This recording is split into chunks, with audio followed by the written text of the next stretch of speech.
What's going on, everybody? Shonen Express here, coming to you with another Shonen Express podcast. I have with me again Irrelevant. Heyo. So this is podcast number 2 that hopefully we get out this week sometime. But we're gonna kind of do the same thing like we did last time. We've got a lot of series that we need to talk about this week. A lot of, I think, eventful things happened this week. That we'll get into. But first, right off the bat, the number one series this week, at least, as the table of contents goes so far, is One Piece chapter 972. Are we surprised, though, honestly? No, 971 was really good. And I think that 972 was better. Yeah, that was a really good chapter. So, first of all, do you think it's a little weird that they chose to do the cup of noodle shout out this chapter where Odin is boiling? No, that was intentional and some good marketing. Have you seen those commercials though? There's like these commercials where they use One Piece characters in like a high school setting. I actually don't think I've seen those. To sell these Hungry Days cup noodles. That's really funny. And so they did this. The cover of Shonen Jump this week was the Hungry Days advertisement with One Piece. Of course it was. We know that there's some big deal with Odin going on right now. Yeah. So, Marketing on point. Marketing on point. But anyway. I had a couple things that I wanted to talk about this chapter, most of them concerning Odin. Obviously, I think that this chapter was better than the last chapter, and I think it's because we got the full culmination of Odin, and I actually think that the flashback rather, is over now.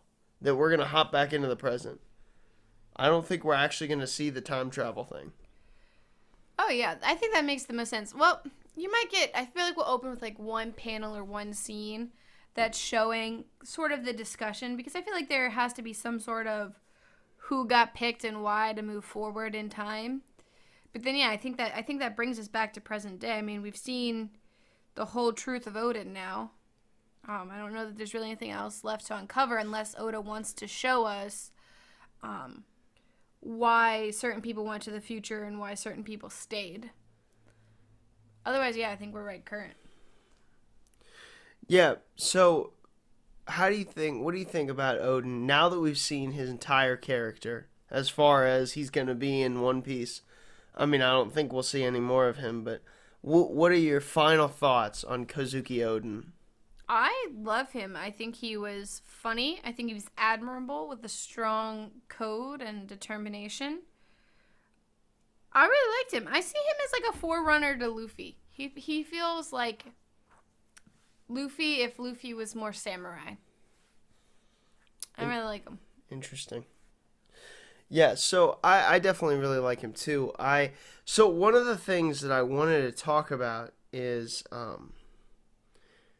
his interaction with Kaido, because I think that is something that irrefutably shaped Kaido, like for the rest of his life. And I say that because we see while Odin's burning and Kaido's going to shoot him, Kaido goes, "I'm sorry about what happened with the old hag. I had her killed," And then Odin, what I took as kind of like sarcastic, goes, "How upright of you."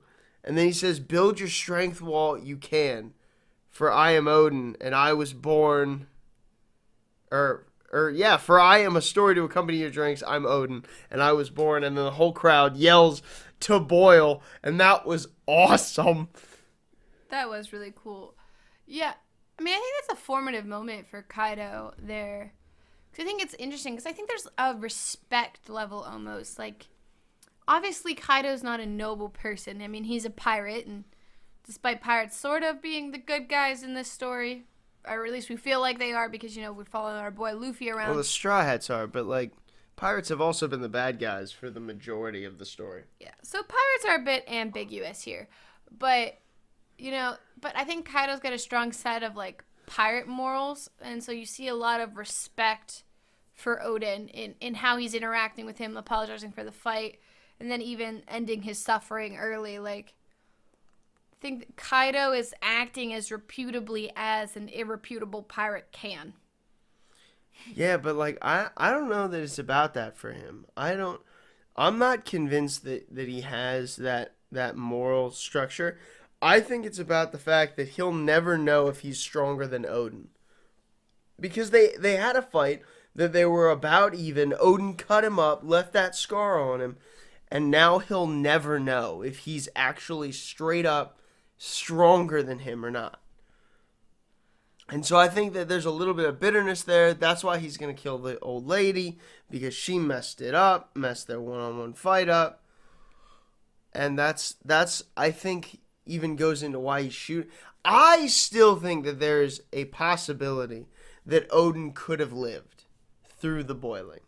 I mean, I know that he says his body's done, but like, I don't think Odin wanted to live past the boiling.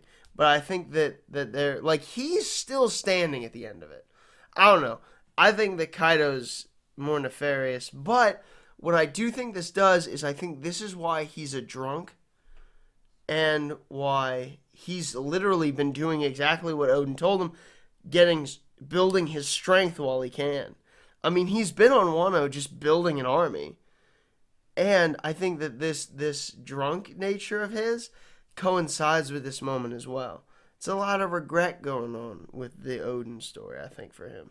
Maybe, but I don't know if like the reading necessarily gives us that to assume, because it could also be that he's become a drunk because of everything happening. I mean, if he learns about this time skip and that, you know, people are sent into the future and everything like that, you know, what it's building towards or what's going to happen there. I don't know. I think it could go either way. Maybe we'll even find out based on what Kaido says, either if it continues in the past or in the confrontation in the present. Give us a better look at where Kaido's at mentally. Yeah. So the other thing I want to bring up, it's a thing online that I've seen multiple places, that Lady Toki, Odin's wife, traveled in the future too, and she's Komurasaki. The courtesan that died, there's air quotes there. I don't think that she's actually dead even in the present, but what do you think about the fact that, and that would explain why Komurasaki and Hiyori look so similar, because it's her mom, and they're the same age because her mom traveled forward in time. Maybe, but then it kind of begs the question, how did the time travel work? Because I got the impression that everyone traveled and arrived together. So Momosuke would know that his mom is there, but he doesn't seem to be aware of that. That's true. So unless she teleported them and then teleported herself later, you know, not in that same moment, but I don't know exactly why she would do that. But also maybe she's aged, and maybe we don't know the extent of the devil fruit ability. Maybe she has aged but kept herself looking young. I don't know if that's a faucet of the ability or not, because we know a time travel devil fruit got us here, but they haven't explained how that works, how that time manipulation works. Well, they have explained it as like you can only move forward. So you can move forward in time, but you can't ever go backwards. So she can jump forward, but that's all she can do. Anyway, you're right, though. We haven't seen it. We don't know what it actually does. Maybe next week we'll get some of that, but we'll see. Yeah. Do you have anything else on One Piece this week? No, I think that covers it. Overall, definitely a huge chapter again this week. Definitely coming to the close of that flashback, so excited for that. Yeah.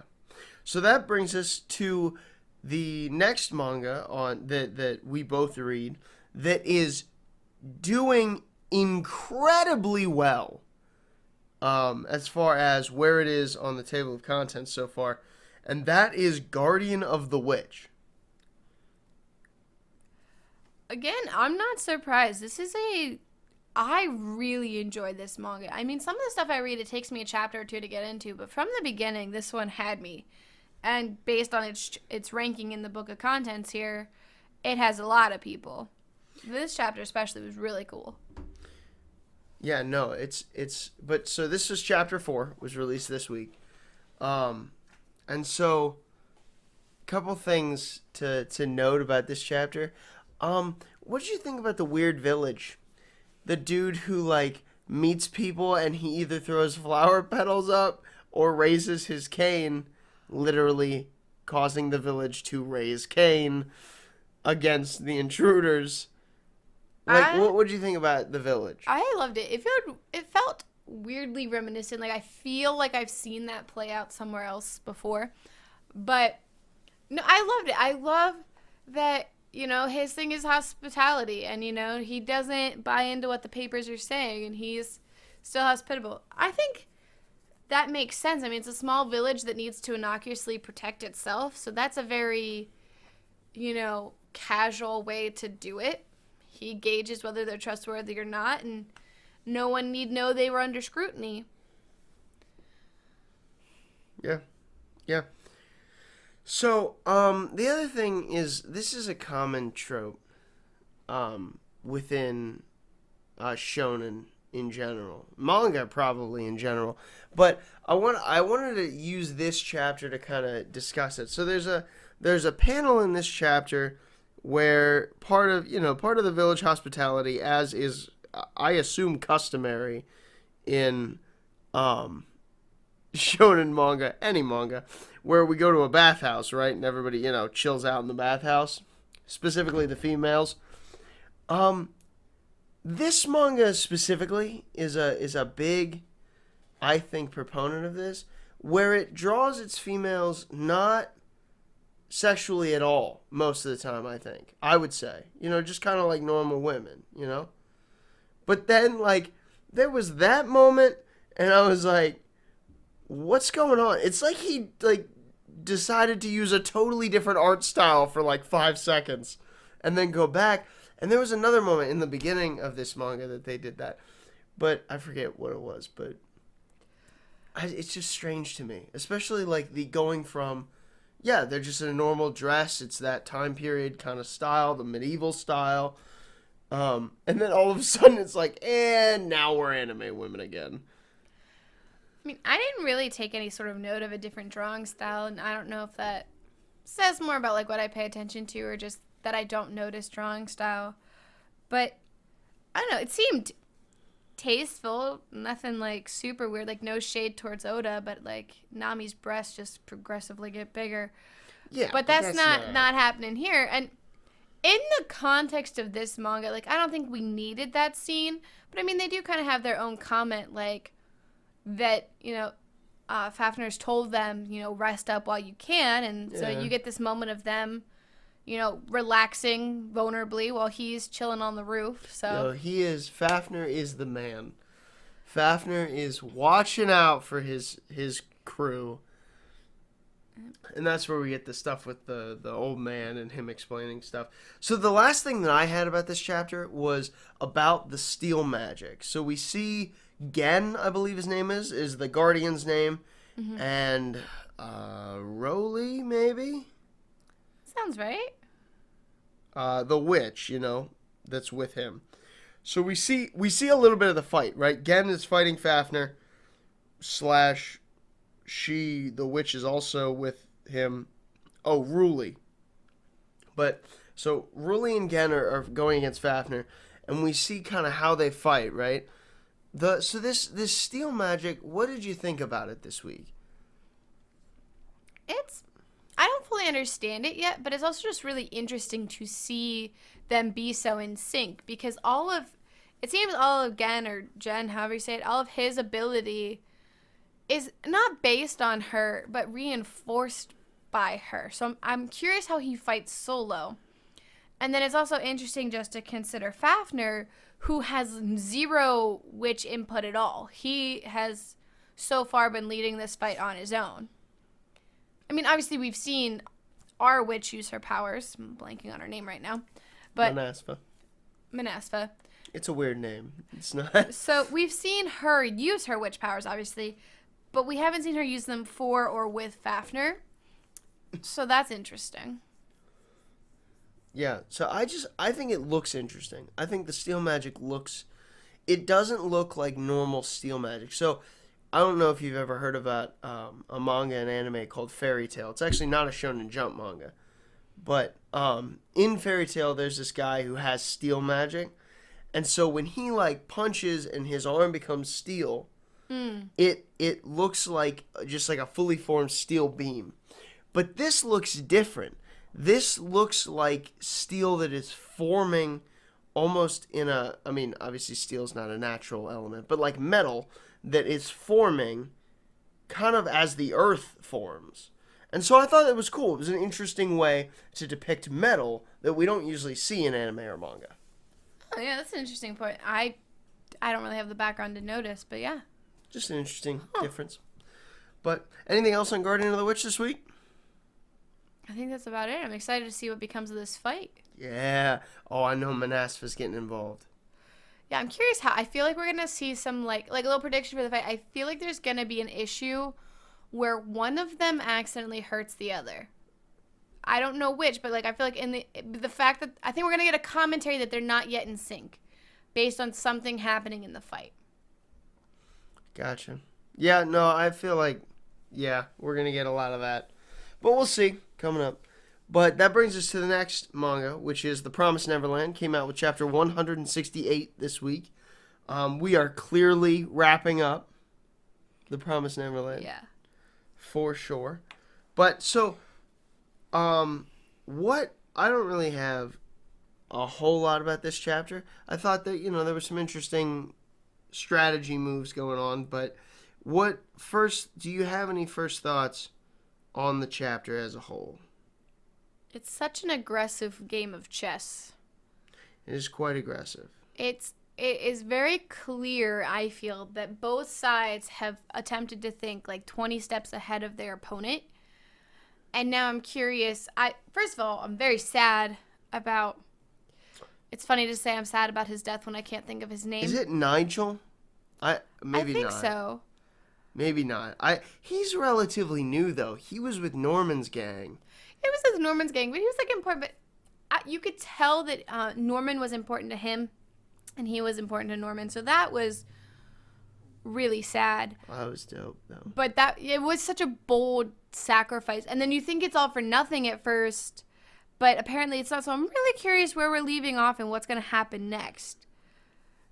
Also, when is the promise going to take effect? I'm like waiting for it to swoop in with like a banner and trumpets, but it hasn't come yet. We're close. I'm sure that we're close. Yeah, so between the sacrifice going on in this chapter, first of all, I don't think he's dead. He got shot in the shoulder, not in the head.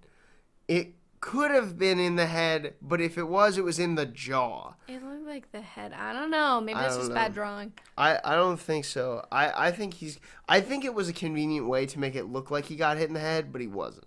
I'm just saying, if The Promised Neverland has taught me anything, he's not dead. I'm still not convinced that Lucas and Yugo are dead.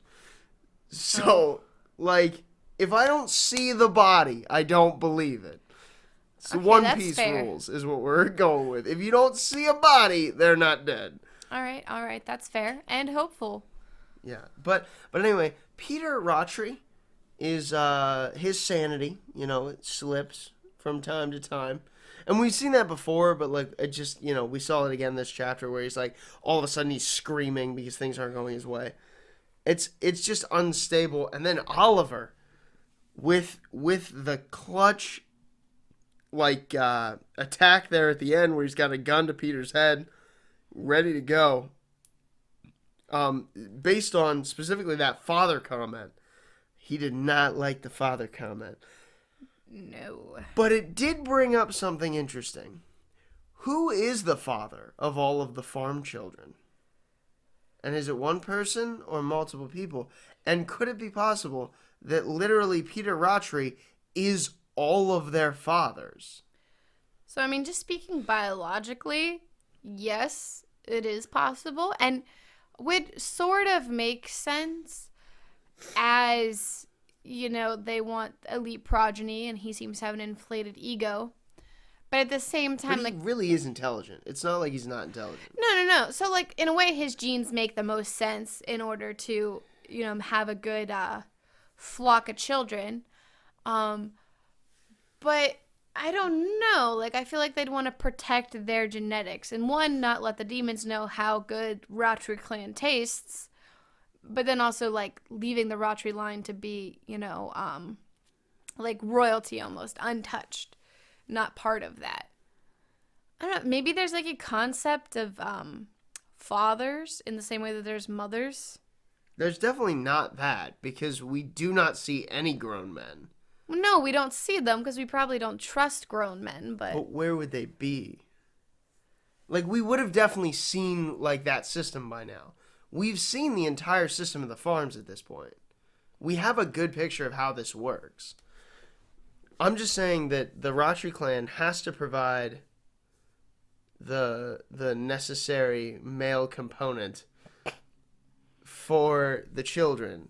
And it could be that he, if not all of them, is actually the father of a handful of them. I suppose that's fair. Like, I can't say that's not true. It just feels a little creepy. It is really creepy. But Oliver's gonna cap him in the next chapter, so we don't have to worry about it. But, in the eternal words of Yondu, just because he's your father doesn't make him your daddy. It's true. Which to live by. But that's kind of all I had about the Promised Neverland, honestly. Yeah. The sacrifice and the stuff with Peter Rautri and stuff. Yeah, I am both excited and sad. Yeah, we're coming to an end, but here we are. We've been coming to an end for a couple weeks, though. So, for a couple months, honestly, at this point. Yeah, we've been clearly winding down, but it's been a good wind down. Like, I'm not feeling like, end already. Just every week I'm a little more sad. Like, yep, here it comes. End is near. Yeah. So, anything else on the Promised Neverland? That's it. All right. That means we can move on to Mashley, Magic, and Muscles. Came out with Chapter 5 this week. I love Mash. I love him. He is perfect. This manga is so fun. You're a fan. You're a big fan of Mashley. I'm a huge fan. I love there's a word for the type of comedy that it is. Because no one is trying Dumb? No, I mean, yes. No, but it's like type of comedy. Is it like just deadpan comedy? No. I guess maybe. I don't know. It's just everything MASH does, everything that happens is done in complete earnest. It's just so funny because MASH does not know how to respond to the world around him, and the world around him does not know how to respond to MASH. And that's why it's so funny. I love it. It is pretty funny. This chapter, though, is one of those chapters that's a really good, heartwarming, character building chapter. We see Finn, right? That's his name, Finn. Yeah, his roommate. We see Finn, like, really stand up for MASH. Be a upstanding young lad for MASH this chapter. And I really like that. Because Finn does seem like a good guy. He's just going to need a little bit of a push to get there.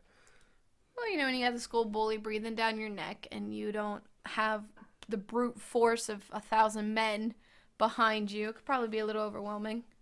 Yes. Also, funniest thing, right, has to be the last page, where he's like, after shoving the guy's head into the ground, goes, expelled, big deal.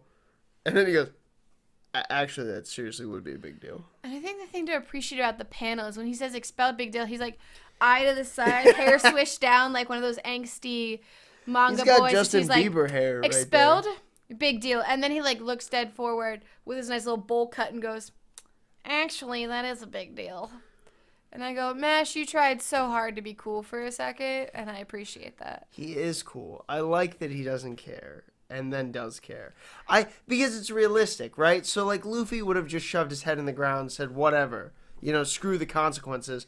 I'm going to go forward like this anyway. But, Mash is like, oh no, the consequences do suck. Like, I can't get expelled. Yeah.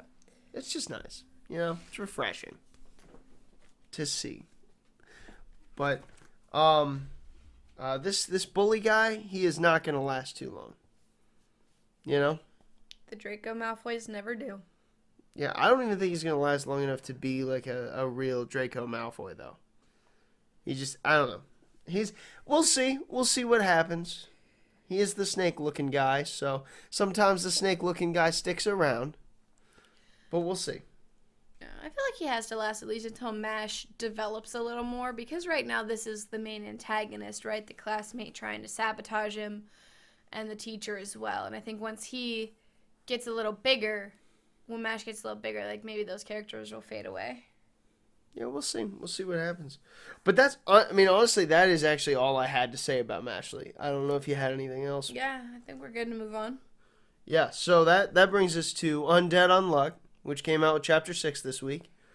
Kind of interesting, I think. We got to find out the powers of the young girl, the person who we're going to call Unchanged from this point on. We get to find out her powers, and one of the things that I think stuck out to me was, how does Unchanged make sense? Because we see her with a bubble around her. Okay, all right, I'm with you. But then that bubble has like hands. How is that Unchanged? And why does she make it look like hands? Yeah, it's a little confusing. I don't think they explained it as well. I guess like the only argument you can make is that she has honed her ability as such that she can be actively manipulating the forms as she goes, so she can make the air around her work as hands with this barrier. I don't know if it's like manipulating the water in the air molecules themselves, because like you get the implied that Undead was having his mouth covered by one of those big hands, so it's just like the air itself. So it's a cool powered concept, but I don't think they explained it well. Yeah, I just don't think it makes sense. I mean, it just seems like... So let's say that she is using that power, the unchangeableness of the air, to do this. It's way harder for her then to form hands than just to form literally anything else. Like a spike. Like, there's just... Why hands? Are hands really the most deadly form that you could think of? Well, no, not necessarily, but they are advantageous for her to hold things back and to pick things up without having to get close herself. Yeah, maybe. Maybe. I don't know. I mean, it's an interesting concept for sure, but we'll see how it plays out here in the future. But, do you think that Andy, Undead, and Unlock are going to take her out, are going to kill her and take the seat? Do you think this is where we both get on the seat? We get the other seat? Or do we kick that can down the road? Well, here's the thing. I feel like they have to, in some way, take her out. So even if that's not killing her, that's disabling her in some way for an escape, because she's clearly not going to let it go. And Andy clearly does not want to be captured again. But I feel like if they get a seat, that kind of brings an end to their journey. Right. Like, so it doesn't make sense. So unless they want to wrap this up really quickly and have this be a quick manga, I would say probably not. But I think there's some sort of success there, and probably Unluck has some sort of further understanding of her abilities, because she's the one up. I mean, that's what Undead says, that he can't defeat Unchanged, that she needs to come forward and lend a hand. So yeah, we'll see. I don't know. It was interesting. It was interesting. The fight was nifty. But you have anything else on Undead Unluck?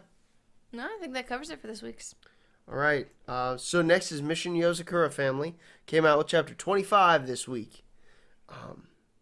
And I think a lot happened in Mission Yozakura Family. I also think that you and I may be the only two that are like super hype about this because it always comes in consistently lower than we have it. It's so good. Why are you not appreciating this? Wow, you're calling them out specifically. Yes, you listen to this right now. You appreciate it more. Because you're wrong if you don't, frankly. It was so good. I loved our little primary color trio. I love them. They like had potential to be so cool, and then I do feel like the author kind of ruined them when they got no time to actually fight because the government guy they were facing was just that flippin' good. Sweet. And their battle cry was primary colors. Like, come on, guys. But they're primary colors. But there's like all this hype about like water, electricity, fire, or it's cool. Whatever we had going on there. There was all that hype as they like listed their powers, and then they went. It felt like Team Rocket almost. They come up, make a cool speech, and then in 2 minutes they're blasting off again. Like, I don't know. Yeah. No, I don't know. I thought it was cool. I agree with you though. I think it was a waste of them to have Sui just come in and like decimate them. I thought it was a waste. I mean, I guess it's a good way to show his ability, especially playing off of the technique he uses down there. So they're supposed to be the best of the best, right? And he uses that footstep technique or whatever and shows how superior it is. Yeah, the flower steps or something. Yeah, the lotus something I think it is. But that makes sense. But so he gives them, so we get this cool display. And then we go up several floors to watch Tayo fight.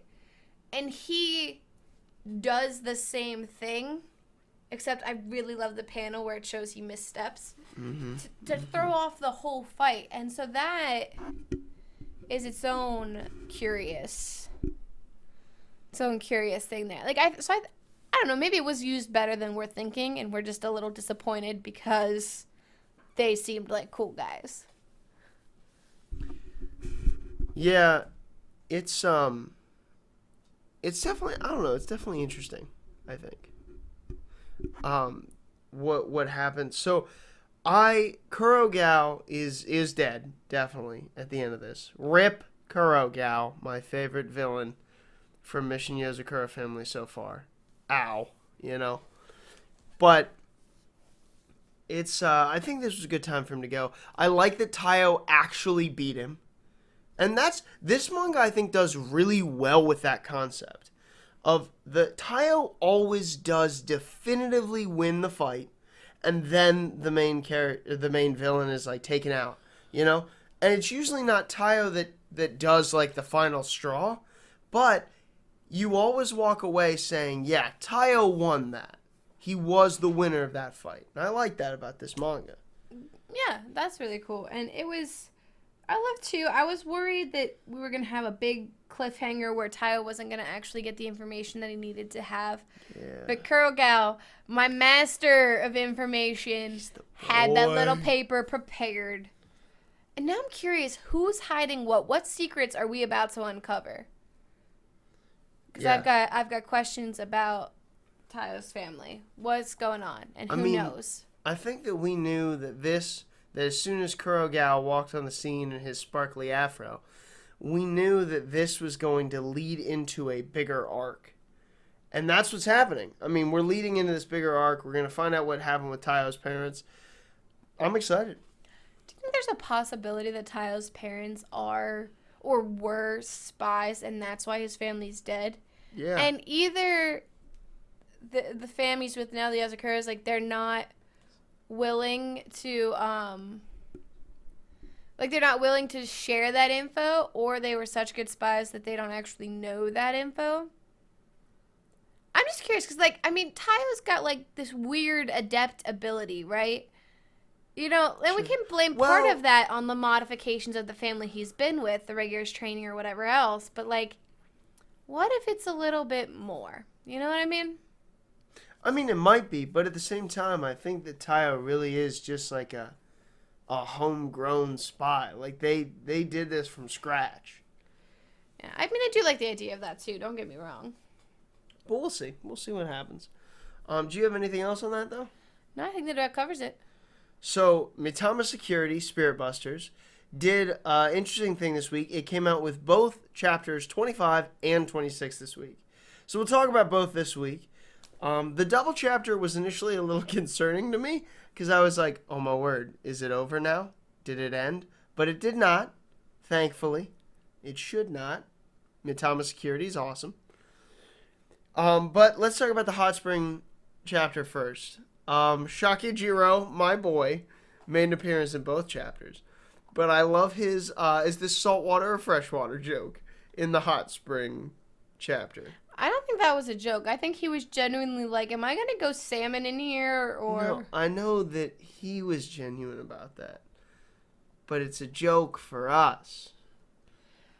Yeah, the Hot Springs was really funny. I liked the little moment where poor Matama just trying to catch a break, is getting the rub down from who we all think is commentary ghost, until we turn around and the dude's got like 2 extra eyes or something going on. It's real freaky. And then as Matama's freaking out, the guy's like, I can't remember his name, but he says something along the lines like, I'm Bob. I joined the line last week. And there's like that fourth wall joke about his first appearance. Yeah. This show is just so funny. Like, I feel like we haven't really had a true plot. Like, there's potential to get there with, like, why does she have so many ghosts following her? Because she's spirits? the best. Rina Haze is the place to be. But why? Like, I feel like we have so much potential to get serious and, like, have a real plot. But I also feel like we're somehow weird. I've never really read a slice of life manga, but I feel like this is actually a slice of life manga if real life involved having a trail of spirits behind you. Right. Well, this is just a comedy manga. It's going to be like this for the rest of its run. It's never going to have a plot, for sure. It's not supposed to. Because you can tell even by, like, the art style and how the art style is kind of goofy. You know, and it kind of lends itself to things like the Mr. Commentary impersonator guy being in, rubbing his back, or Shakejiro just being a thing. That is the best character in Mitama Security, by the way, is the salmon spirit. Yeah, who's got plans for salmon supremacy. Yes. But all hail the Salmon Empire. But no, so I get that it's supposed to be a comedy manga, and comedy can just be comedy, but I feel like generally if you're gonna, I think almost like a sitcom, there is some sort of general plot, like usually some sort of like underlying plot pulling us along. And I guess there is enough if we just say that Mitama is, determined to protect her from these spirits as much as one crying man can do. At this point, he's just determined to protect the spirits and her from everything else. But I like it. I like what's happening. The second chapter, first of all, the whole gang got together. Soya, I love when Soya gets involved. He is my second favorite character behind, Shakejiro. They're all a mess. Your favorite characters are a mess. They're the best. Why do they all keep trying to turn her into a maid cafe worker? And why does she eventually own it? Like, she just changes it.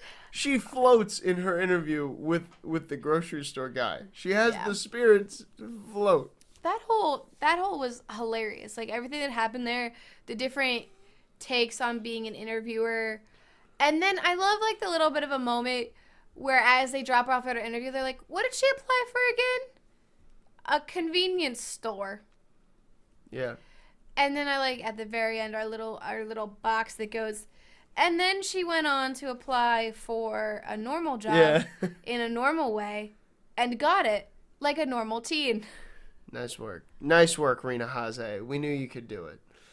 But no, it was interesting. It was funny, It's funny to see. It's really funny to we don't get a whole lot about Rina, always. And so I liked seeing her personality a little more. Watching her live her life with her ghost friends. Yes, but it was interesting. I liked it. It's good 2 chapters. Yeah. Interesting. I would love to know why they put out 2 chapters in the same week, but either way, I enjoyed it. Worked for me. Are they off next week? Well, that would make sense. No, they're not. Nope, they're back at it. Maybe they were just ahead of schedule, and instead of doing what I would do, which would be to just, take a week off, they decided to just double share. Well, I think they were actually behind schedule because Mitama Security was 1 week ahead of Mission Yozakura Family because it came first. Mm-hmm. And so I think that they're just maybe evening that out because they've been on the same chapter number for a while now, but I think maybe they're just jumping ahead again. But either way, good 2 chapters. Anything else on Mitama Security? That's it. All right, that leads us to Zip Man, which came out with chapter 11 this week. What do we think about Zip Man this week? Not a fan. That was a weird time skip, and it explained a lot, but not enough, and it really makes me feel like we just jumped to the end. Like that this is about to wrap up in another chapter or 2. Yeah, I mean, it's over. Like, it's so close to over. And that abrupt time skip where you kind of like feel like, what the heck happened? That is a surefire sign to me that things are wrapping up and they're ending. I feel like, yeah, it's either that it's wrapping up or they, and as someone who works on writing, I can sort of understand this. If they wanted to get to a certain point and kind of realized they weren't writing the filler well enough to get there, so they just spent a chapter to awkwardly fumble forward, and then they're going to spring off from where they really want to be. But I hope not, because that's not good writing. I mean, I don't think this is very good personally, but Yeah. I mean, and they just like waste moments. Like China now knows what the deal is and she's with the team. That could have been a whole moment in and of itself, But they didn't use that. And I will say that I think Kaname, the main character, I believe that's his name. I could be entirely wrong about that, but that's what I have written down here. He looks kind of cool. His determination and him being an actual superhero, I kind of like. I think it's cool. But other than that, I mean, this is just a steep trip to the end of the manga, and I think it'll end like literally maybe next week, if not very soon. Oh, it very well could. I don't think many people would miss it. Yeah, and it doesn't do very well, every week. Consistently pretty low. So we'll see. We'll see what happens, but I definitely think it's wrapping up. Did you have anything else on that? No. All right, well, that leaves just one more that we both read, and that is A Gravity Boys, Chapter 10, which came in at the very bottom of the list this week. Didn't love it last week. Well, it wasn't very high on either of our lists last week. So that kind of makes sense, but... Yeah, like, it's fun. It's just, I haven't consistently loved it. This one was a little more interesting. It made me curious what's going on because we get someone who's actually traveled the 20 years it's supposed to take. We get like 4 people. Well, yeah, we get 4 people, but I'm trying to understand how time actually works because what it implies is a couple of things. One, the people who traveled the actual 20 years knew about the Gravity Boys. So they had to have been on Earth at like the same time, probably leaving at the same time. And it sounds like these people made the actual journey, whereas our Gravity Boys may have done what I think Chris or Geralt put forth, Geralt. where they went into the time zone and Black hole. The hole, whatever. Black hole. Anyway, time got manipulated, and so they felt like it had only taken 5 minutes, and for them it was 5 minutes, but for actual time passage, it was 20 years. So now I've got some questions about the science. I also love how they were so hyped up about girls, and then when the guy who shows up realizes that he laughs, but then he sees Chris, and we have yet again got Chris is a woman. Chris is a girl. Once more, Chris is a girl.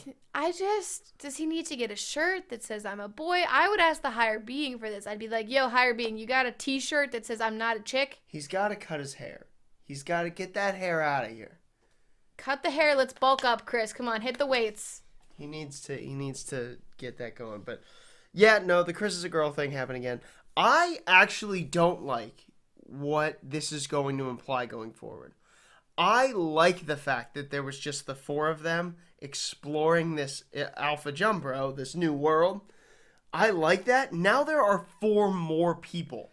And I don't know how they're going to interact and what's going to go on, but I'm a little concerned about it, actually. And I think it might lend itself to an early ending for A-Gravity Boys. We'll see, but maybe.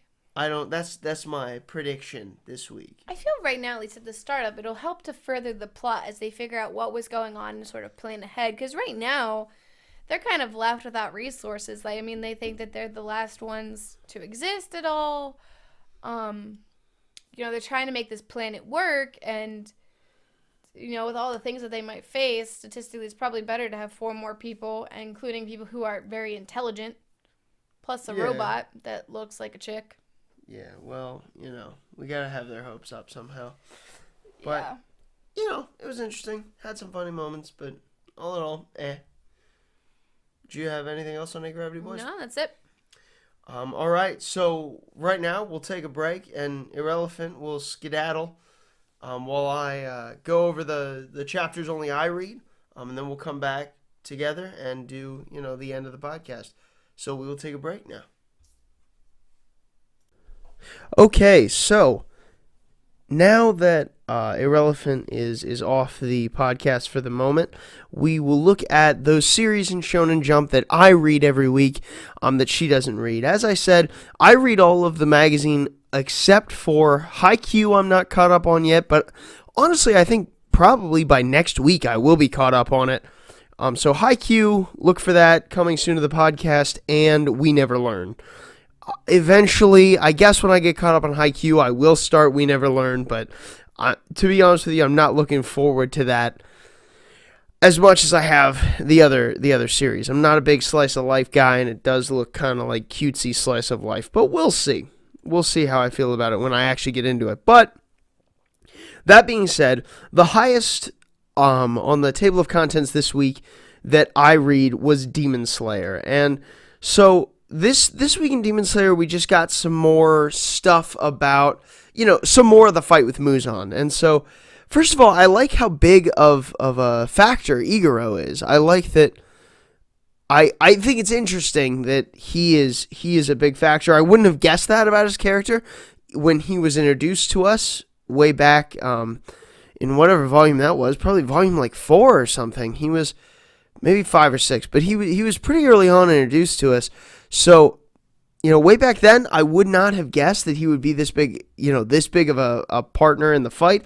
But I'm glad he is. I like him. I'm here for it. But we got some more information about Yoriichi and how like Muzan considered him a monster. He wasn't very very scary or intimidating, but he was intimidating enough to scare Muzan. Which is a big deal. But anyway, I really liked this chapter. I thought it was cool. I liked the fighting. And I was thinking this from the very beginning that the crows started calling out the time till dawn, right? I was thinking Muzan can hear that too, and he can just keep track of it. And so we see this chapter exactly my thought came to produce a result, and that was Muzan running, because now it's 40 minutes till the dawn, and he starts to think, I'm going to be trapped here for 40 minutes, and I'm going to die by the sunlight. So it was very interesting in that respect for sure. But Tanjiro then gets Iguro to use the snake, I forget what the snake's name is, the snake's eyes to help him see so he can fight Muzan too. But before that, he gets really angry that Muzan just runs over the corpses of the other core members. And he starts using their swords and throwing them at Muzan and stabbing them. And then obviously Iguro gets involved and he stabs. And so now both Tanjiro and Iguro are going with all they have. at Muzan. I really like it. The only other thing I have to say is Nezuko. What's going on with Nezuko? Why is she there? And what's going on with the eyes? It looks to me like one eye is human, and the other is demon. So I'm very interested to see what that means. If she's reverting back to a human, I hope that, obviously I hope that she is, but it's an interesting development in the story, so I look forward to seeing what happens going forward. But that's pretty much all I have to say about Demon Slayer this week. The next highest chapter was Chainsaw Man, and we'll talk about later kind of where I put Chainsaw Man. Oh, by the way, Demon Slayer, the chapter was 195, and chapter 59 of Chainsaw Man came out. Now, what I don't like about this chapter of Chainsaw Man is that this was the first chapter of this manga that was age restricted on the Viz website, and I understand why. I saw why pretty much immediately. We see, and it's because of the Kwang Ji, and we get this double page spread of things that I won't mention. It's not... I was frustrated with that. Because here's the thing. I understand sex sells. I get it.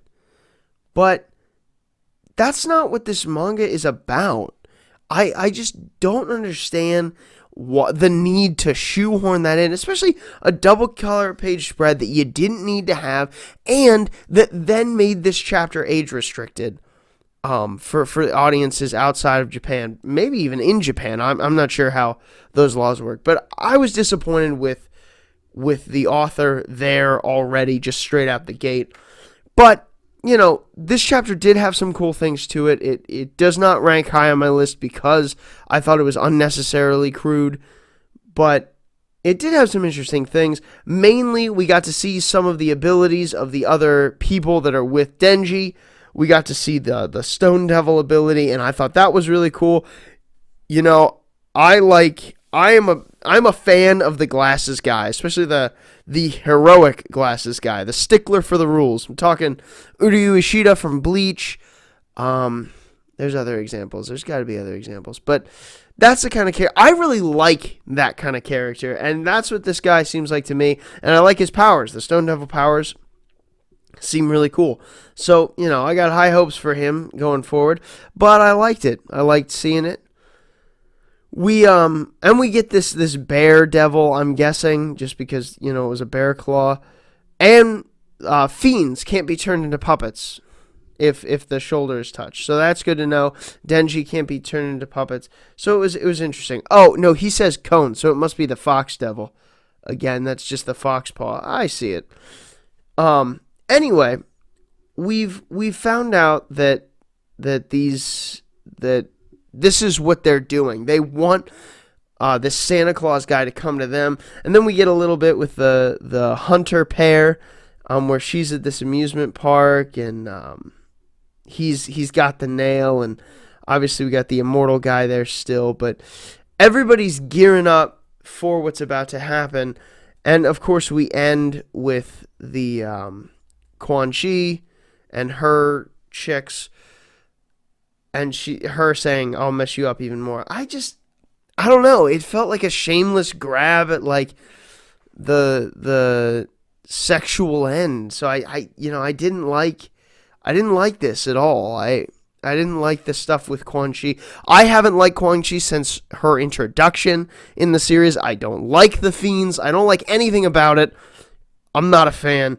But the other hunters I am a fan of, and I am interested to see what's going on. All in all, Chainsaw Man's getting a little too dark for me. I'm going to keep reading it, but at the same time, I wasn't that big of a fan of Chapter 59, only because of its weird, emphasis on the sexuality stuff. So, it wasn't the best for me this week, but that's all right, because we'll move on to Jujutsu Kaisen, which came out with Chapter 96 this week. This chapter was pretty good. We got some background into the lives of the old lady, as well as the mustache guy, and what they were doing when they were younger, and how they worked together as curse users, but not jujutsu sorcerers. They could pretty much do whatever the heck they wanted, but they couldn't, they just weren't sorcerers. Because the sorcerers are too busy with the curses until Satoru Gojo showed up, and he wrecked their crap. I love Gojo. He's my favorite character in Jujutsu Kaisen.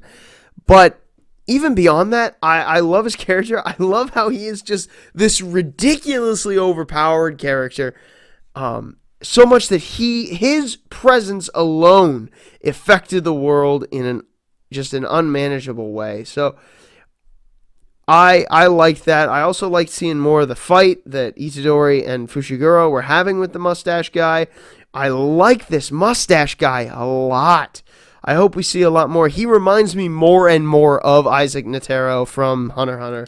And so I'm very, obviously a little more evil, but honestly, maybe not. I can't tell you what Isaac Netero would be doing if he was in this universe.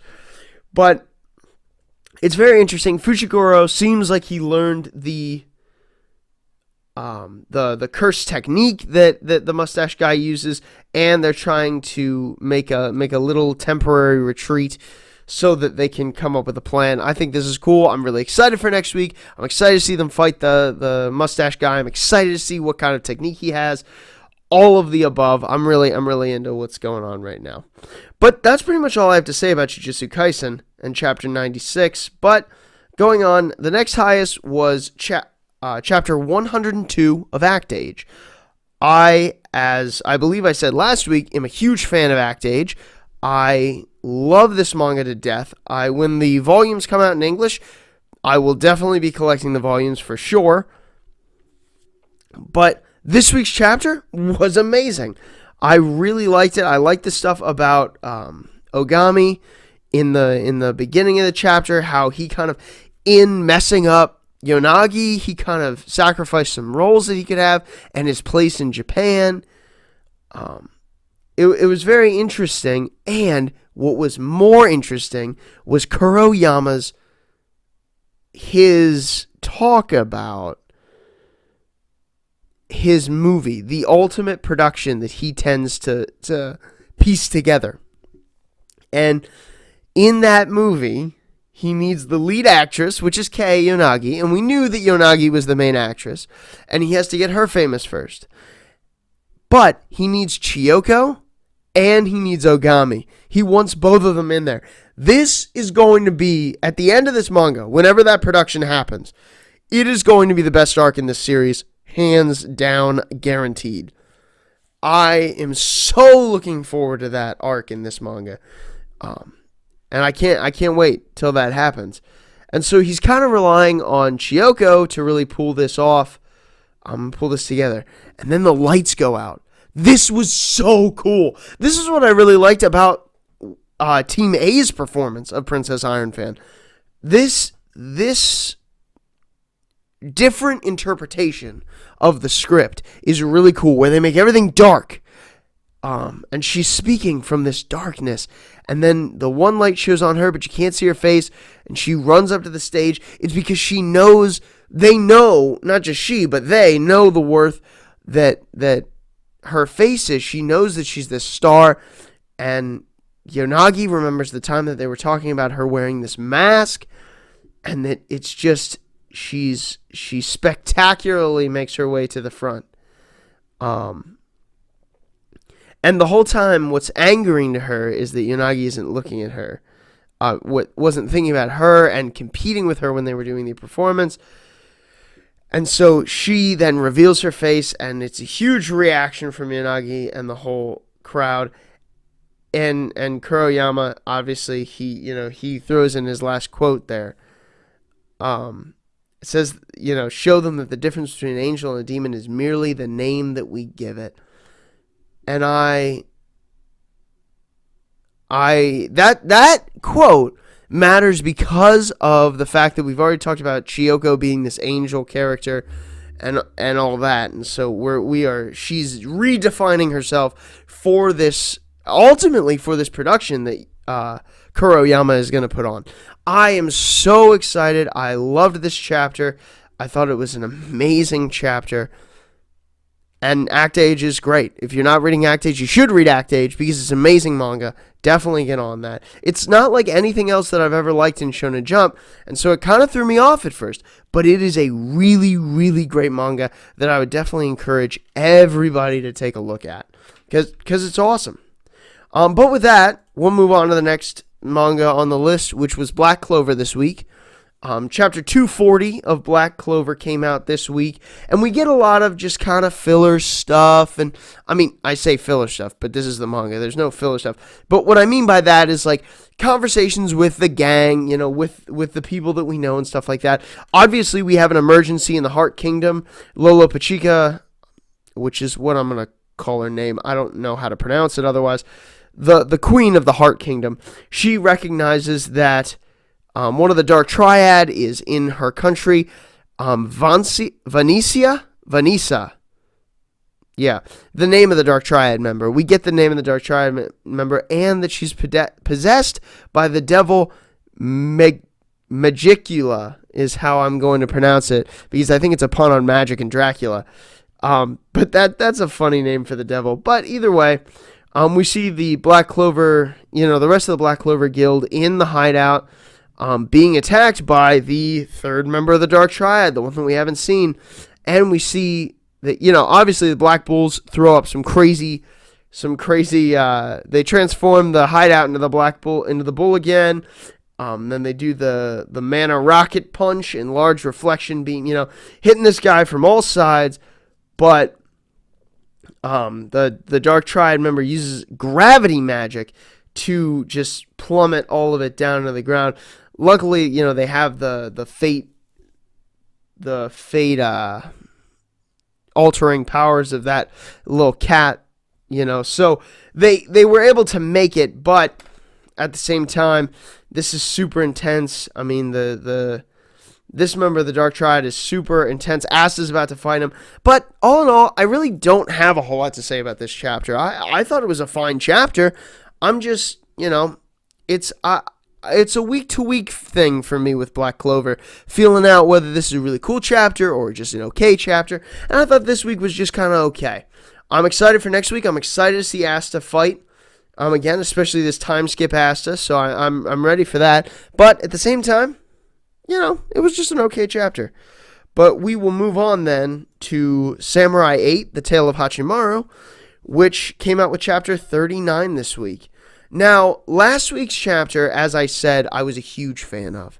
The emotional development between Anne and Hachimaru was awesome, but it was just beginning. This chapter gets us to the end of that emotional encounter, where she explains the story of her brother to Hachimaru, and we as an audience, because we as an audience also looked at him as kind of the reincarnation of Nanashi, her brother. And so we get this defined claim that he is not Nanashi. He is not a reincarnation of Nanashi. He is Hachimaru. He's different. And although he carries on the desire of Nanashi, he is not Anne's brother. And that's, I think, very important. And obviously, so at the end, it's, we get the very touching, I really like how happy Hachimaru is to have this resolved. And she says, he says, I'll die to protect you. She's like, why? Is it because I'm your princess of fate? He says, no. And he cuts her off. He says, no, because you're you, Anne. And he gets it. And he's appreciating it. It's a really good, solid relationship building chapter for these two. But that's not all we got, because we got the beginning of an awesome fight. It's a fight that actually makes me worry a little bit for the continuation of Samurai 8 as a manga. But Ada versus Hanaichi and Daruma. Hanaichi and Daruma took their human forms. I didn't think that they could do this, but it's cool that they can. And they donned their super space suits, and they're fighting Ada in space, which is super cool. Ada's got his space armor suit on. His looks like a dragon. I forgot which one looked like, or what Daruma's spacesuit looked like. I forgot it looked like a turtle. Like, and he's got that turtle vibe anyway. But anyway, I thought it was cool. I really think that both of their suits are really cool. It highlights the different aspects of them. And we see that last panel of this chapter just says World of Death. I'm really excited for next week. I'm excited to see the conclusion of this fight. I'm really glad that Goku is a good guy. I believe last week I said that I thought maybe he would be an actual villain, and maybe he still will be, but I doubt it now. I really like what happened with Goku. So I liked Samurai 8 this week for sure. And that's kind of all I have to say about it, That's really all I have. So we will move on to the last manga this week that only I read, which is Dr. Stone, which came out with chapter 140. And I don't have a whole lot to say about this chapter. I thought it was a good chapter, a lot of talking, a lot of planning, and going to the next stage. I loved that Soyuz stayed on Treasure Island as the kind of gatekeeper for Treasure Island. I thought that was really cool, but it's time to move on for everybody else. We are off to the moon, and that makes a whole lot of sense, and he's going to stay and revive the rest of the people on the island. It was really good. I liked the little talk between Kohaku and Senku that happened this chapter. I think that there is some kind of connection between those two. There's a love relationship that will eventually form between Kohaku and Senku. I think that's clear based on the parallels between Byakuya and that, who I assume is Kohaku's ancestral mother. So I think there's a lot of parallels. So, it's cool. I'm happy about who we're taking away from Treasure Island. I'm happy that we are taking Kirisame and the samurai guy whose name is escaping me right now. Matsukaze. I'm very happy that we're taking these two. I want to know more about Matsukaze, and Kirisame is really cool and another cool female warrior. So let's get her on the crew. And I'm happy that we're leaving Soyuz, Not that I don't like Soyuz.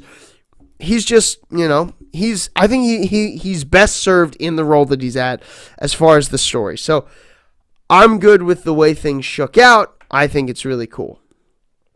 All that being said, we are definitely headed to the moon, and we've set up radio towers so we can keep communicating and all that stuff. So they're putting together their who is going to the moon party, and they've got the scientist and they've got the pilot and stuff. And then they're saying who is going to be the muscle, and Magna, obviously, he's there. He's like, it's going to be me, and obviously there's all other muscle people. And Senku goes, no, it's going to be Tsukasa, because they have the petrification weapon. This is what they were looking for to heal Tsukasa. So they should be able to heal him now, which is awesome. So we should get, hopefully, very soon, Tsukasa's revival, and him being an actual member of the Kingdom of Science from now on. So I'm very excited about that in the coming chapters. I'm excited to see what happens. But that's really all I have to say about Dr. Stone, and that brings us to the end of the section of chapters that only I read. So now we'll go back to both me. We'll get Irrelevant back in here, and we'll talk about our ranks this week, the cancels this week, and the random ranks corner as well. So we're gonna get into some of that stuff here coming up.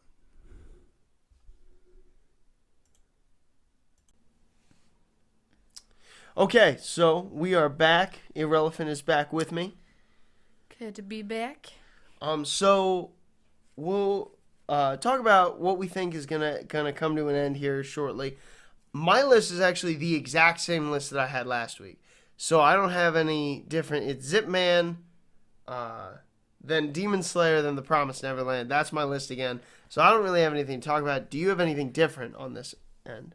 I don't think mine's any different. I may have reordered them, but it's my same three. Zip Man, Promised Neverland, and Undead Unluck. Some clearly ending. Some just hope for an end. Yeah. Yeah, so we don't really have to talk about that. It's the same three that we have. Eventually, one of these will end, and we'll go on there. But do you have anything else to say about it? No, not really.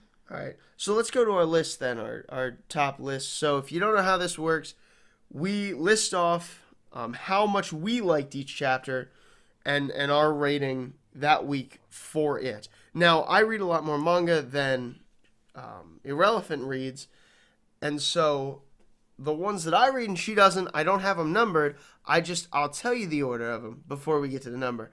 So starting off, below my number 9 is Chainsaw Man. If you listen to the last part where I reviewed this chapter, Chainsaw Man, you know why it's that low, but it's on the very bottom. I can talk about it in a minute, but it doesn't really matter. You've heard my thought.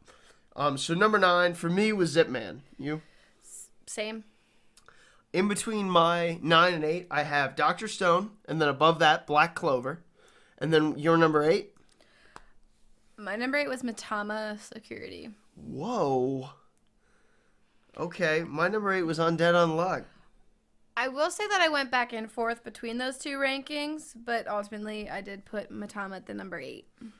Wow, and so my number 7 was Guardian of the Witch. Ooh. My number 7 would be Undead Unluck, which is surprising that ranked higher. Usually that's low for me, but... In between my 7 and 6, I have Demon Slayer. What was your number 6? A Gravity Boys. That was my number 6 as well, A Gravity Boys. All right. In between 6 and 5, I have Jujutsu Kaisen, and then Samurai 8, The Tale of Hachimaru. Okay. And then my number 5 was The Promised Neverland. Mine was Mashley. Fair. Because then your number 4? Guardian of the Witch. Oh, wow. Okay, my number 4 is Mashley, Magic and Muscles. But I guess you didn't have... Yeah. So number 3, my number 3 was Mitama Security, Spirit Busters. It was because the salmon was there, wasn't it? Absolutely. I love Shakajiro. He has a name. He will one day rule the Salmon Empire. But and until then, he's the Salmon King wannabe. What do you want from me? He's the real Salmon King. What's your number 3? Promise Neverland. Okay, all right. Your number 2? Mission Yozakura Family. That was my number 2 as well. And in between my 2 and 1, I have Act Age. Phenomenal this week. Definitely read it. If you're not reading Act Age, you haven't been listening to me when I'm talking about it. Definitely read Act Age. Don't worry, I haven't been listening to him when he's been talking about it. She needs to. It's the best. And then the number 1 for both of us then. One Piece. One Piece, of course. So, what are our major differences here? First of all, I had Guardian of the Witch really low, and you had it really high. How could you have that low? Like, that was really cool. We get to this village. The guy could turn him in, but doesn't. We're about to start off on this big conflict, or we see some more steel magic.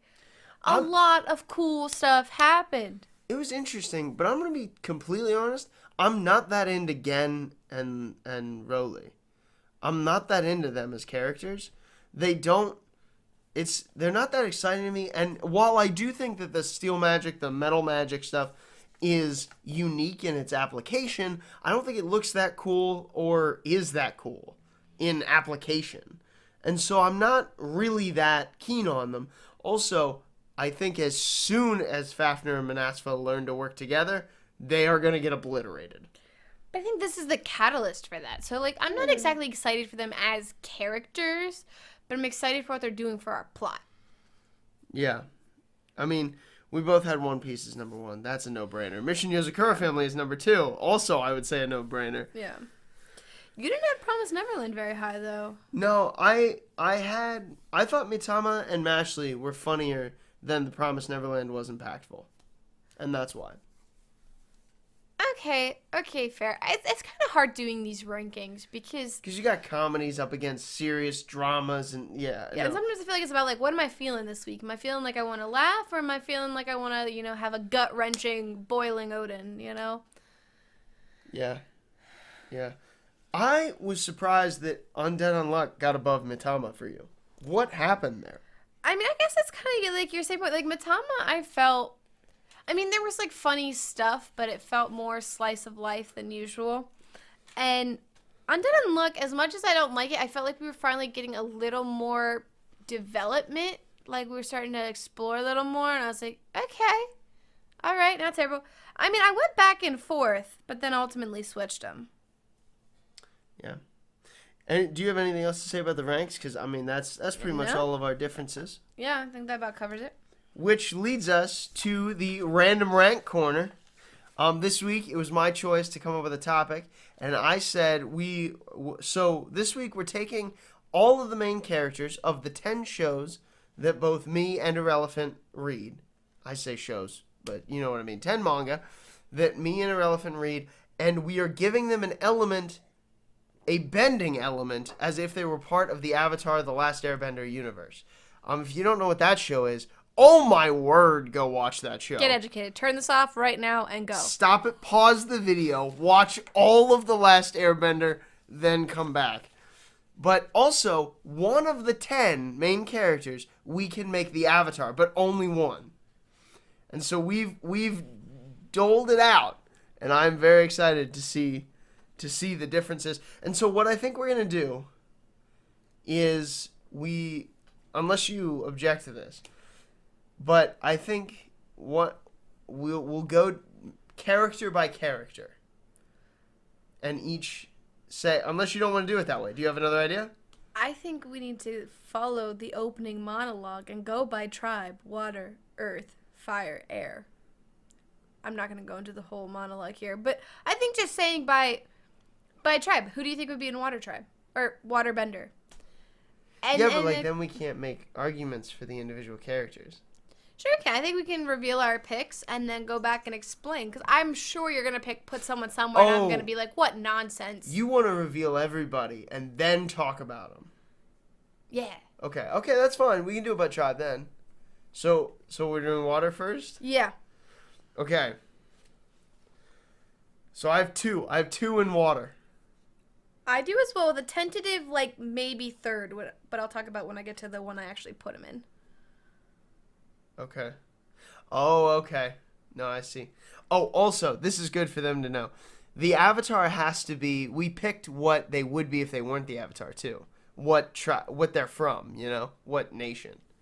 Mm-hmm. But, so we're going to... Do we mention that here, or do we just put that in its own category? I think after we discuss everything, we can name our Avatar. Oh, so you want it to be a mystery? Yeah. Okay, yeah. all right. So water, my 2... For water, I'll start. Okay. My 2 are Monkey D. Luffy and Chris Irwit. Chris from A-Gravity Boys, if you don't know. Monkey D. Luffy, obviously from One Piece, but I figure you know that. Those are my 2 waters. So, my 2 waters were Emma from The Promised Neverland. Interesting. And also Chris. Okay, Chris, so we're on board with Chris. On board with Chris. So Okay. We'll come back and talk later. So. Okay. Cool. So then Earth is up next then, and should I do my 3 for Earth? Yeah, I only have 2 for Earth, but you go for your 3. I have 3 for Earth. So I have as Earth Mash, Monkey D. Luffy, and Deku. Okay. Who, I will say, just because I've already talked about this, I almost put Deku in water. I moved him to Earth. So those are my 3. Okay. So my 2 are Mash. We're Mash Van Dead. We're on the same place there. All right. And my other Earth is Emma. Interesting. Yeah, we'll talk about it later. We're not getting into it right here. All right. So then Fire, right? Yes. So I have 3 fires. All I right. actually have 3 of both of the next ones. But I have 3 fire as well. I have 3 fires. I guess I'll go first. All so right. Taiyo Asano is fire. Fafnir Leo Range is fire. And I have Kaname Tatara, which is the main character of Zip Man, as fire. Those are my 3 fires. So I have Zipman, or whatever his true name is. We're going to call Fafnir. him Zip Man. Fafnir. And Matama. Interesting. That's not... Okay, well, we'll talk about it later. I keep wanting to get into it. Okay, so then Air is the last one, and you go... Air? You're 2 in Air, right? Should be 2? Yeah. And I don't know her proper name, but Unluck from Undead Unluck, and Tayo are my 2 airbenders. So my 3 airbenders are Mitama, Okay. Unluck, which I think her name is Fuko Izumo. Could be wrong about that, but I'm pretty sure. And Deku, Izuku Midoriya. Interesting. I put in Air. Okay, so what are we gonna fight about first? Well, we got to reveal our avatar first. Oh, yeah. Who is your avatar? Mash. What? Okay. So my avatar was Deku. Oh, I saw Izuku that Midoriya. coming 100%. It's just too obvious.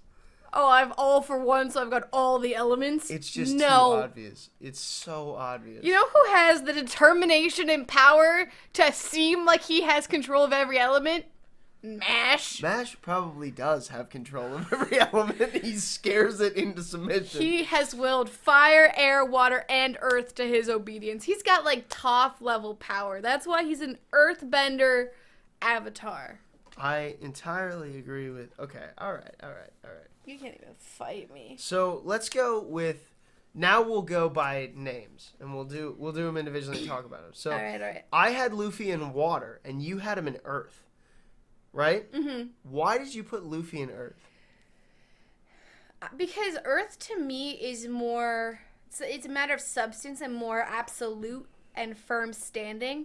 So Luffy can be adaptable. I don't want to say that he's not. But also once he's decided this is the way that I'm going, it doesn't matter if he has to chew his way through the mountainside. He's following the path he set out for himself. And he's not moving. That's pretty good. I didn't think about it that way. I chose water because of his adaptability. I think his number one trait in a fight is his ability to adapt to almost any circumstance. And his devil fruit power being rubber goes right along with that skill that he has, that adaptability. I do see though the immovability though in his personality, and so I don't know. I think you might have gotten me on that. I think about the fighting style too. Like Luffy strikes me more as fighting like Toph than fighting like Katara. Obviously, it's different because no one is using martial arts here. Well, yeah, but I guess in a way, maybe. Get on my analyzing level. I don't know. I hold to my water, but. You've presented a very convincing argument for Earth. All right. So next on my list here I have Taiyo. Taiyo Asano. I said fire, but you said air. I said so air. I'll go first with fire. Since you went, first with Luffy. But so I thought he was fire because Taiyo is in his fighting, he is relentless, and I also wanted to work some way that his main weapon is that stun gun, that shock gun. And I was like, oh, if he was fire, then the lightning thing goes with it. And I was like, it kind of completes how I felt he feels. I will admit that was not based on his personality. And it was a lot based on how he feels in a fight. Yeah, I think I tried to base everything on personality. Which is better. I think that's a better way to go about it. Taiyo felt fire to me. And to me, I felt the air, especially in, especially, I was like sort of setting them in the Avatar world and what tribe, what bending they might seem to be. And he seemed more peaceful. I mean, his whole objective, like there were opportunities to end, to kill people that he didn't kill. He found like peaceful ways to go about this. Not that he wasn't effective, not that he wasn't powerful, but he also felt more on the defensive, only using as much force as he needed to. Maybe. You might have a point there. It was interesting though. Yeah. I'm satisfied to move on. Are you? Yeah. Okay. So Mitama, I put as air, and you put, what did you put him as? I had him as fire. Yes, we just switched those two. Why did you have him as fire? So I just see fire as like this more raw power, and I think like just looking at how he handles things and reacts to them, I think there's a lot of that raw power in there that it doesn't come out except when he's crying. And so if we insert him into the Avatar world a little bit there, it's like he hasn't learned to control it. He's letting his fire and his power be controlled by fear or even hate in a way, instead of as it's supposed to be charged. I just saw a lot of similarity there in how firebenders use their power and how he uses his. Yeah. No, I think that I actually, like, on rethinking about it, I think I might want to make him fire. I think I might actually change my opinion about that. Because I think you're right with the outburst. I almost made him the Avatar. Because of, like, the crying thing being, like, the Avatar state. But I didn't because Deku was just the low-hanging fruit that I had to go with. Yeah. But I feel like you're choosing a lot based on how the characters look yeah, and what they seem reminiscent and what they look like, as opposed to I'm trying to go off of their personality and their fighting style, and doing my best to remember good old Uncle Iroh's whole speech about how the elements work together. Yes. So Mash, right? We both had him as Earth. I mean, I did this on his personality because I mean he doesn't have magic, but he's immovable, and that's why. I mean, you had him as your avatar, and like. Yeah, I had him with the Earth because he's immovable. Again, he sets out to do something, he's gonna do it. And then I was just thinking of mastering them.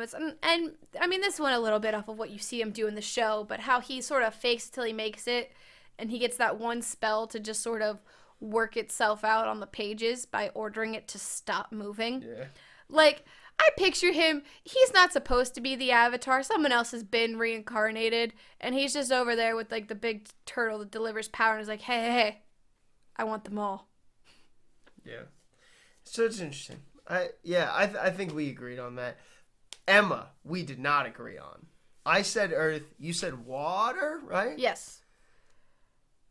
I'll give my spiel for Earth because I did do it based on personality. All right. I argue for Emma the same argument you gave for Luffy. I think that she is so hard-headed that she fits the Earth category. And I think about like every time somebody's like, this is not possible. We can't do this. She is like, I will accept nothing but all of us escaping alive together. And she's so hard-headed about that I feel like her personality would lean to Earth. That's why I put her there. No, I do see that, but I also think that there's a difference in how she goes about it. I think she's gently persuasive in the way that water ebbs away at rock is what she does to Norman and to Ray and to anyone else who does not agree with her. It's just she wears them down in her persistence for this is what she's going to do. But I don't think that she has that hard stance in like planting her feet and saying this is the way that we're going and I'm not moving till you agree. Rather, I feel that she starts to go down the path she believes is right and everyone follows in her current. Because I think she's very adaptable. No matter what happens, she's always rethinking it and removing it around to get back to her goal, to reroute the stream. Not to bring a bunch of water imagery in, but also to prove my point. I don't know. So I see it both ways, for sure. Yeah, no, I'm sticking with my Earth. But that's all right. Yeah. So Chris, we both had his water, and I think that's super obvious. Yeah, that just felt right. Yeah, right? And I think even his personality goes with it. Calm, easygoing, able to change with ease and fluid, So I think whether that be, personality or possibly gender at this point, I'm not, Oh, man. I'm Chris, anything could happen. So there's probably not a lot of explaining. Fafnir, I believe we both had his fire, right? Yeah. Again, that just felt right. Yeah. The power, the passion, it felt like a fire type. Yeah, he definitely is fire. Unluck, we both had his air. Was it the combat avoidance? Was that what did it for you? That's what did it for me. I was like, she always is trying to duck out of combat. She's trying to find a different solution, one where nobody dies. And so, yeah, that was why I put her as there. Yeah. Yeah, no, that worked. Kaname, I put him as fire. What did you? Is that Zipman's real name? Yeah, Zipman. Yeah, I put him as fire. Yeah. That same hot-headedness. Yeah, it's that yeah, he's very hot-headed and very like intense. I mean, he might have calmed down now that we got the time skip, but we don't really know. Yeah. So we got to go off what we knew of that hot-headedness. And so that leaves us with just Deku, and I had him as air. And I had him as earth. We had him as polar opposites. Those are opposite elements. I mean, we did that with Emma and Luffy too, but we had, or I'm sorry, not Emma and Luffy. Do we have it with anybody else? I don't think we had a direct opposite, but I mean, in the Avatar canon, for those of you playing at home, earth and air are opposite abilities. Yeah, they're opposite elements. They're the opposite personality types too. But so why did you have him as Earth? Because I don't think that Deku is conflict avoidant, and I think he, in the same way as Luffy or Mash even, he gets very resolute about a goal and what he's going to accomplish. And sometimes he's a little weaker-willed about it or a little like flimsier, but I think he's a very resolute, this is what I'm going to do personality, and doesn't shy away from conflict. Yeah, but think about how he solves all of his problems. And this is what got me to put him in the air. Now, he's my avatar, so he could bend Earth, in my realm. But think about how he solves his problems. And when I think about that, I think there's always a different solution. And I remember the episode where Aang is trying to learn earthbending. And he's trying to come at it with all these different solutions. And Toph is like, stop. There's no trick. There's nothing. Face it and hit it. And how much trouble he has with that. And, I look at Deku, and I think the same thing. Deku now doesn't have a problem with that, per se, but I think that's only because the narrative says he doesn't. But, think about what happens. So his body isn't able to handle all for one, so he decides to sacrifice fingers for a little while, but then he goes, if I use a part of it, then it's a little better, and I could use even more if I use my legs. And so he's always looking for another route, another way to use his abilities that aren't directly, breaking. But I don't think that is necessarily an airbender characteristic, so much as that's something we specifically see Aang going through, because Aang, again, for anyone who may not know, Aang starts off as an airbender, so he's trying to learn his elemental opposite. And so it's an entirely foreign concept. And so he's trying to find ways around it because he can't do it straight on. But I don't think Deku's experiencing that same kind of avoidance. I think he's just analyzing and understanding. And, we know that earthbenders can analyze things. I mean, Toph gets stuck in a metal box, and she comes to realize that the box is made out of earth, and she can metal bend. Piecing that together, finding an alternate way out. So I don't think that's airbender exclusive. And I think... Yeah, but it's so resolute. I don't know. I definitely see your point. Yeah. I see your point. I see what you're talking about. But yeah, no, I definitely had Deku as my avatar, though. That was definitely the low-hanging fruit. It was. I fully admit that it was. So definitely... leave any votes down below what you think. Yeah. If we were right about their bending, if we're wrong, who your avatar would be. Bonus points if it's from active shonen that we've talked about. Yeah, so I mean that's all I got for this episode. Do you have anything else, Irrelevant? I think that covers it all. All right. Thank you guys so much for listening to the podcast. Please like the video, leave your comments down in the comment section. We'd love to hear from you. We'll see you next week. So this is Shonen Express, signing off. See you next week.